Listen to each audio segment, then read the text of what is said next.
Hello everyone, welcome to my YouTube channel let's study English.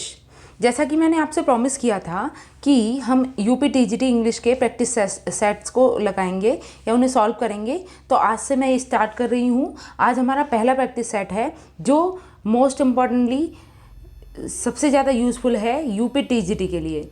तो इसमें सारे questions जो भी होंगे वो यूपी टीजीटी से रिलेटेड होंगे और मैं डेली 20 से 30 क्वेश्चंस की आपको प्रैक्टिस कराया करूँगी। और हमेशा ध्यान रखें कि थियरी तो हम पढ़ सकते हैं, लेकिन हमें ज़्यादा से ज़्यादा प्रैक्टिस करने की ज़रूरत होती है। तो आप सभी से मेरी रिक्वेस्ट है कि आप डेली मेरे इन प्रैक्टिस सेट को देखें और इनके आंसर्स करने की कोशिश करें, और हम डेली प्रैक्टिस करेंगे इस पर। तो आज शुरू करते हैं हम पहला प्रैक्टिस सेट। तो पहला क्वेश्चन है इसमें, one of my friends a fine collection of postage stamps. तो इसमें जो ब्लैंक दिया हुआ है इसमें क्या आएगा, हैज़, डू हैव या नन ऑफ दीज। तो देखिए ये सब्जेक्ट वर्ब एग्रीमेंट वाला क्वेश्चन है। तो सबसे पहले हमें ये देखना होगा कि हमारे सेंटेंस का सब्जेक्ट कैसा है, वो सिंगुलर है या फिर प्लूरल है। तो अगर हमने ये पहचान लिया कि ये सब्जेक्ट सिंगुलर है या प्लूरल है, तो हम वर्ब लगाने के लिए भी हमें आसानी होगी। तो हम देख लेते हैं इसका सब्जेक्ट क्या है। तो सब्जेक्ट है वन ऑफ माई फ्रेंड्स। तो ध्यान रखिए इसमें कन्फ्यूज़ ना हो, इसमें फ्रेंड्स को हम सब्जेक्ट नहीं मानेंगे। यहाँ पर जो सब्जेक्ट होगा वो वन के अकॉर्डिंग वन है। तो वन कैसा सब्जेक्ट है, तो वन हमारा एक सिंगुलर सब्जेक्ट है। तो ये क्या है, एक सिंगुलर सब्जेक्ट है। तो वर्ब कैसी आएगी, वर्ब भी सिंगुलर आएगी। तो देखो ये वर्ब भी हमारी प्लूरल है, ये भी क्रॉस हो गई। ये वर्ब भी हमारी प्लूरल है, ये भी क्रॉस हो गई। तो ऑप्शन क्या बचा हमारे पास, ऑप्शन नंबर ए। तो इसलिए यहाँ पे क्या आ जाएगा, has. One of my friends has a fine collection of postage stamps. ये इसका राइट आंसर है। Now moving to the next question. Yes, question number 2, the 10 pounds money. अब इसमें भी ब्लैंक दिया हुआ है, इसमें क्या आएगा, ऑप्शन देखते हैं। 10 pounds are a lot of money, is a lot of money, is the lot of money या is a lot of money, ये नन ऑफ द अबव। इस नोट का मतलब है none of the above. Okay, हमें right answer देखना है इसमें से। अब ये भी एक हमारा सब्जेक्ट वर्ब एग्रीमेंट से ही क्वेश्चन बना है। तो हमें देख लेना है कि हमारी वर्ब क्या, सब्जेक्ट क्या है, सब्जेक्ट के अकॉर्डिंग ही वर्ब लगती है। तो सब्जेक्ट 10 पाउंड्स, तो ये सिंगुलर है या प्लूरल, यस। इसे हम एक एज अ सिंगुलर सब्जेक्ट के रूप में लेंगे। और जब हमारा सब्जेक्ट सिंगुलर है तो हम वर्ब भी सिंगुलर लगाएंगे। तो हमारा ऑप्शन नंबर ए तो गलत हो जाएगा। अब देखते हैं option number B, is the lot of और इज़ अ लॉट ऑफ। तो द लॉट ऑफ कुछ नहीं होता है, इसलिए ये वाला ऑप्शन भी गलत हो जाएगा। तो हमारा सही ऑप्शन होगा option number C, is a lot of. तो क्या हो जाएगा, 10 pounds is a lot of money, a lot of. ठीक है, ये हमारा राइट आंसर हो जाएगा। इस ब्लैंक में ये फिल किया जाएगा। Now next question. Yes, question number 3. Shakespeare's sonnet are in the following form. Shakespearean जो सोनेट थे वो किस फॉर्म में लिखे जाते थे, हाँ किस फॉर्म में लिखे जाते थे, ये आपको बताना है। 3 क्वार्टरन और a couplet, an octave and sestet, 2 6 line stanzas and a couplet, none of the above. क्या होगा हमारा राइट आंसर, यस हमारा राइट आंसर है ऑप्शन नंबर ए। जो शेक्सपियरियन सोनेट हैं वो मोस्टली 3 क्वार्टरन और 1 एंड अ कपलेट में लिखे गए हैं। लेकिन क्वार्टरन क्या होता है, हम इसे भी यहीं समझेंगे कि क्वार्टरन क्या होता है। तो क्वार्टरन का अर्थ होता है 4 लाइन्स। एक ऐसा स्टेंजा जिसमें 4 लाइन्स होती हैं उसे हम क्या बोलते हैं, क्वार्टरन बोलते हैं। ठीक है, और कपलेट का क्या अर्थ होता है, इसका अर्थ होता है 2 लाइन्स। ठीक है, अब उसमें 4 लाइन्स होती हैं एक क्वार्टरन में। तो इसी तरीके से, और आपको ये भी ध्यान में रखना है कि सोनेट में टोटल कितनी लाइन्स होती हैं, तो सोनेट में होती हैं 14 लाइन्स। ठीक, सोनेट में 14 लाइन्स होती हैं। एक 14 लाइन्स की शॉर्ट पोएम को हम सोनेट बोलते हैं। तो यहाँ पर शेक्सपियर ने 3 तो क्वार्टरन यूज़ किए हैं, 3 क्वार्टरन यूज़ किए हैं, तो टोटल कितनी लाइन हो गई क्वार्टरन से? 12 लाइंस। और 1 कप प्लेट यूज़ किया है जिसकी टोटल लाइन कितनी हो गई? 2। तो टोटल मिलकर कितनी हो जाएंगी ये? 14 लाइंस। तो शेक्सपियर की यही मतलब शेक्सपियर ने कौन सी फॉर्म को यूज़ किया है? तो हमारा राइट आंसर हो जाएगा 3 क्वार्टरन एंड अ कपलेट।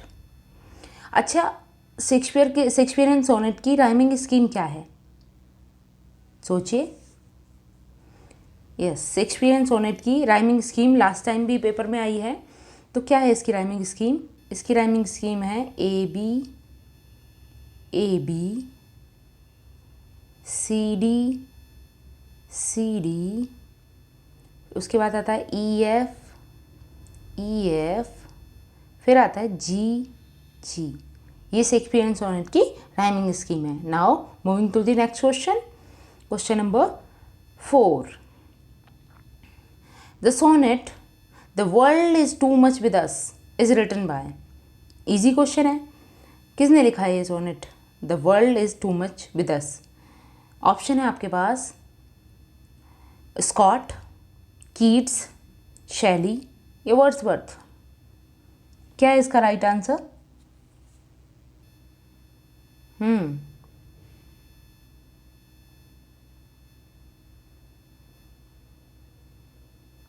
क्या होगा इसका राइट आंसर? यस, इसका राइट आंसर है the world is too much with अस। इसका राइट आंसर है वर्ड्सवर्थ। ठीक है, और ये भी एक सोनेट फॉर्म है। Now moving to the next question,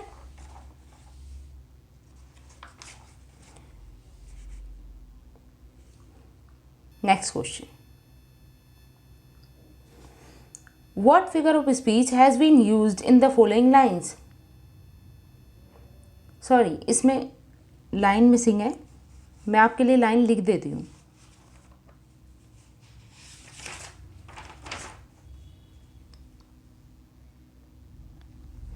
हाँ, इसकी लाइन लिखते हैं।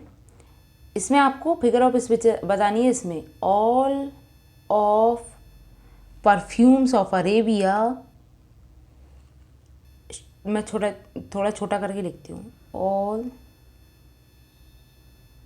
दी perfumes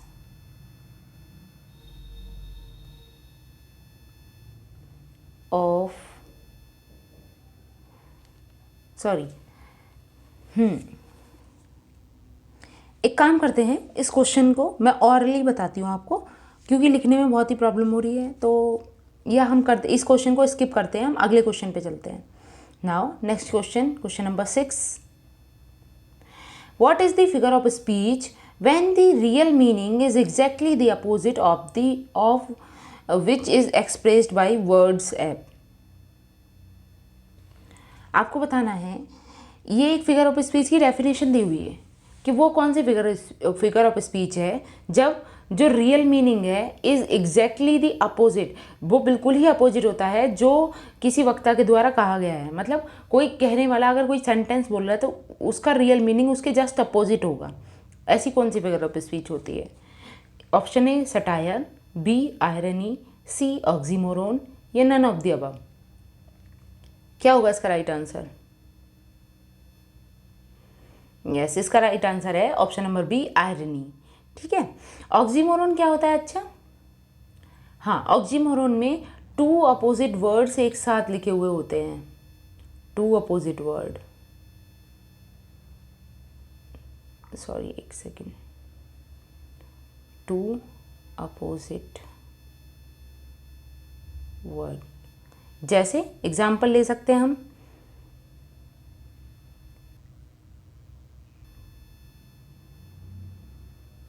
sweet pen, sweet pen. तो ये किसका एग्जाम्पल है? ऑक्सीमोरोन का। Now next question, question number 7। What is the name of an implied simile? Implied simile को हम क्या और बोलते हैं, और इसे इम्प्लाइड सिमली ही क्यों कहते हैं, ये भी आपको बताना है। ऑप्शन है हमारे पास metaphor, apostrophe, hyperbole, none of the above. Yes, इसका राइट आंसर है ऑप्शन नंबर ए, मेटाफर। तो हम इसे इम्प्लाइड सिमली ही क्यों बोलते हैं? क्योंकि ये सिमली से तो डिफरेंस रखता ही है। और दूसरी बात, सिमली में हम जो तुलना कर रहे होते हैं उसमें कुछ ऐसे वर्ड्स को यूज़ करते हैं जैसे एज, लाइक, इस तरीके के शब्द को हम सिमली में यूज़ करते हैं। लेकिन मेटाफर में एग्जैक्टली वर्णन किया जाता है, मतलब तुलना करने की बजाय उसे एग्जैक्टली वही बता दिया जाता है। तो इसलिए इसे इम्प्लाइड सिमली का नाम दे दिया जाता है। Now next question, question number 8। The repetition of vowel sounds in a sequence of nearly words is collected is called. जो वाउल साउंड की रेपिटेशन होती है उसके सीक्वेंस को हम क्या कहते हैं? राइम, रिदम, राइम कहते हैं, रिदम कहते हैं, एसोनेंस कहते हैं, सेजुरा कहते हैं। क्या होगा इसका राइट आंसर?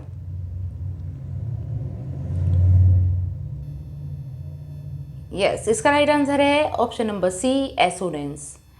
अच्छा, एसोनेंस क्या होता है? Repetition of vowel sound. अगर रिपीटेशन ऑफ कॉन्सोनेंट साउंड हो तब उसे बोलते हैं एलिटरेशन। क्या बोलेंगे? एलिटरेशन। और साथ ही अगर हम बात करें सेजुरा की, सेजुरा क्या होता है?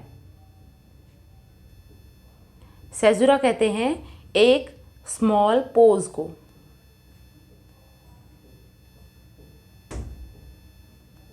Now next question,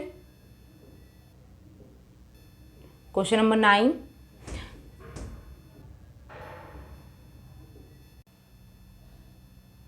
question number 9। Which of the following words is onomatopoeic? इनमें से कौन सा वर्ड onomatopoeic है, हमें ये बताना है। तो ऑप्शन है आपके पास कैरी, बियर, फियर, बग। तो आपको ये पता होना चाहिए कि ओनोमोटोपोइया होता क्या है एग्जैक्टली। तो जब हम किसी पोएम में या किसी स्टेटमेंट में किसी साउंड को वर्ड्स के रूप में लिखा हुआ देखते हैं, ठीक है, उसे हम ओनोमोटोपोइया का उदाहरण मानते हैं या ओनोमोटोपोइया बोलते हैं, ठीक है। तो यहाँ पे क्या होगा? देखो, कैरी तो नहीं हो सकता, ये तो एक वर्ब हो गई। बियर भी है ना, फियर भी, लेकिन बग एक साउंड है, तो इसलिए यही हमारा सही आंसर है, onomatopoeic. Now next question, question number 10। Hamlet's question to be और नॉट टू बी, बहुत ही ज़्यादा इंपॉर्टेंट क्वेश्चन है ये, और अक्सर पूछा जाता रहा है पिछले जितने भी क्वेश्चंस हुए हैं, जितने भी पेपर्स हुए हैं। तो उसमें ऑप्शंस दिए हुए हैं, टू किल क्लूडियस और not to kill him, to kill गर्ट्यूड और not to kill her, to marry Ophelia और नॉट टू मैरी हर, और टू लिव और टू डाई। क्या होगा इसका राइट आंसर? हाँ, हेमलेट हमेशा कन्फ्यूज़न में ही रहा था, और उनकी ये स्टेटमेंट टू बी और नॉट टू बी, ये किससे रिलेटेड है? ये रिलेटेड है टू लिव और to die. Now next question, question number 11। Who is known as the fourth witch among Shakespeare's woman character? Shakespeare के जो वुमन कैरेक्टर थे उनमें से किसे फोर्थ विच के नाम से जाना जाता है, ये आपको बताना है। ऑप्शन है आपके पास डेस्डेमोना, गर्ट्रूड, लेडी मैकबेथ या कॉर्डेलिया। बहुत ही ईजी क्वेश्चन है। कौन थी fourth witch? Yes, Lady Macbeth. Now आपको बताना, डेस्डेमोना शेक्सपियर के कौन से प्ले में थी? Yes, Othello. ठीक है, ओथेलो की मेन हीरोइन कौन थी? तो डेस्डेमोना। अच्छा, गर्ट्रूड कहाँ थी? गर्ट्रूड नाम का कैरेक्टर कौन से प्ले में था? तो ये किस में था? हेमलेट में। ठीक है, लास्ट बचता है कॉर्डेलिया। कॉर्डेलिया कौन से प्ले में थी? किंग लियर में। ठीक है, तो इस तरीके से हमने इनके हर एक कैरेक्टर को भी देख लिया। Now next question, question number 12। Psylocke is a character in Shakespeare's. Psylocke नाम का कैरेक्टर शेक्सपियर के कौन से प्ले में था, ये हमें बताना है। तो ऑप्शन है आपके पास Twelfth Night, Merchant of Venice, As You Like It, Comedy of Errors. तो साइलॉक कौन से प्ले में था? यस, ये मर्चेंट ऑफ वेनिस में था। तो ऑप्शन नंबर बी हमारा राइट हो जाएगा। ठीक है। अच्छा, ट्वेल्थ नाइट में का फेमस कैरेक्टर कौन है? वॉयला। ठीक है, जो मेन हीरोइन थी। ठीक, और भी हैं, ठीक है, ऑर्सिनो है, ड्यूक ऑर्सिनो है, ठीक है, इस तरीके से। एज यू लाइक इट में कौन है और कॉमेडी ऑफ एरर्स में कौन है, इन सभी के कैरेक्टर्स आपको कमेंट बॉक्स में मुझे आंसर करने हैं। Now next question, question number 13, complete the following. अब फिर से हमारे पास एक ब्लैंक है जिसे हमें पूरा करना है। I hear America singing is a lyric, ये किस तरीके की लिरिक है? I hear America singing. तो देख लेते हैं, ये पेट्रोइटिक है, अमोरस है, मिस्टिक है या रेवोल्यूशनरी है? किस तरीके की पोएम है, सॉरी किस तरीके की लिरिक है? तो जैसा कि हमें देखने से पता चल रहा है अमेरिका सिंगिंग, तो ये कैसी हो जाएगी? Patriotic lyric. Now next question, question number 14, a long poem telling the story, a long poem telling the story of the leader of the whole community written in a narrative form and lofty style is called। ध्यान से देखना है, ये जो 4 option दिए हुए हैं इनमें से किसी एक की ये डेफिनेशन है। अगर हमें ये क्लियर होगा तो हम आंसर भी कर सकते हैं। तो डेफिनेशन क्या है? A long poem. Long poem कौन सी होती है? एपिक को भी हम लॉन्ग पोएम बोलते हैं, ड्रामा को तो लॉन्ग पोएम नहीं बोलेंगे, ना ही हम शॉर्ट स्टोरी को बोलेंगे। अब लिरिक और एपिक की बात चलती है, तो लिरिक क्या होता है? लिरिक तो एक शॉर्ट पोएम होती है, तो हमारा आंसर खुद ब खुद एपिक बनेगा। अभी फिर भी हम डेफिनेशन देख लेते हैं क्या है। A long poem telling the story of the leader, किसी एक लीडर की स्टोरी बताती हुई एक लॉन्ग पोएम है। Of the whole community written in a narrative form and lofty style. क्या होगा इसका राइट आंसर? तो इसका राइट आंसर हो जाएगा option number B, an epic. Now next question, question number 15, an iambic pentameter lines contain. आपको बताना है कि आयम्बिक पेंटामीटर की जो लाइन्स हैं उसमें कितने फीट कंटेन होते हैं? 5 फीट, 7 फीट, 9 फीट या 6 फीट? क्या होगा राइट आंसर? यस, इसका right answer option number A, stressed syllable और अनस्ट्रेस्ड स्लेबल के पेयर, टोटली 5 पेयर्स होते हैं जिन्हें हम 5 फीट भी बोल देते हैं। ठीक है, इसमें एक अनस्ट्रेस्ड सिलेबल होता है और एक स्ट्रेस्ड सिलेबल होता है। इस तरीके से 5 पेयर बन रहे होते हैं जिन्हें हम 5 फीट बोलते हैं। और ठीक है, तो ये किस में होते हैं? आयम्बिक पेंटामीटर में। Now moving to the next question, question number 16, how many lines does a sonnet consist. जैसा पहले ही मैं बता चुकी हूँ, सोनेट में कितनी लाइन्स होती हैं? तो 14 लाइन्स। लेकिन आपको बताना है कि जो कर्टेल सोनेट था उसमें कितनी लाइन थी? कर्टेल सोनेट किसने दिया ये भी आपको बताना है, और कितनी लाइन थी उसमें? कर्टेल सोनेट,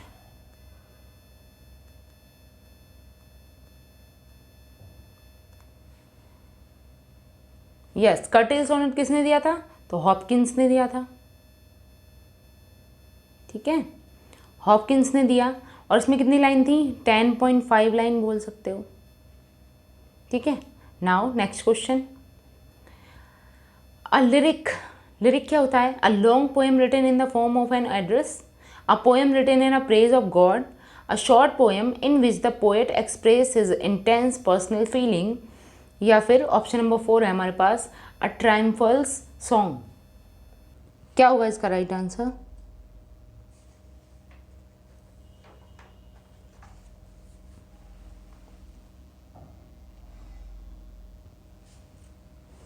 इसका राइट आंसर है option number C, a short poem in which the poet express his intense personal feeling. Now next question, fill in the blanks with the appropriate preposition. फिर से preposition का एक question है, क्या है? I have a problem, I can't sleep night. तो यहाँ पे क्या प्रेपोजिशन आएगी नाइट से पहले? At night, on night, from night या इन नाइट? क्या होगा इसका right answer? I have a problem, I can't sleep at night, on night, from night, in night. Yes, इसका राइट आंसर है at night. I can't sleep at night. Now next question. यहाँ भी preposition ही है। The new bakery near my house opens 7 AM every day. आपको ध्यान रखना है कि जब एग्जैक्ट टाइम के बारे में बात होती है तब हम क्या लगाते हैं, तब हम एट का यूज़ करते हैं। और अगर एग्जैक्ट टाइम ना हो, जैसे 2 आवर्स हो गया, इस तरीके का कोई टाइम है, तब हम ज़्यादातर 4 या फिर इन का भी यूज़ कर देते हैं। ठीक है, तो यहाँ पे क्या राइट आंसर हो जाएगा, यहाँ पे राइट आंसर होगा at the new bakery near my house opens eight 7 AM every day. Now next question, question number 20, which of the following expression is correct. हमें पंचुएशन मार्क को देखना है कि यहाँ पर कौन सा एक्सप्रेशन सही है। पहला है your sincerely, be your sincerely, यहाँ पर अपोस्ट्रोफी एस इस तरीके से दिया हुआ है। नाउ ध्यान से देखते चलना है। ऑप्शन थर्ड है योर सिंसियरली या फिर योर सिंसियरली, क्या हुआ इसका राइट आंसर।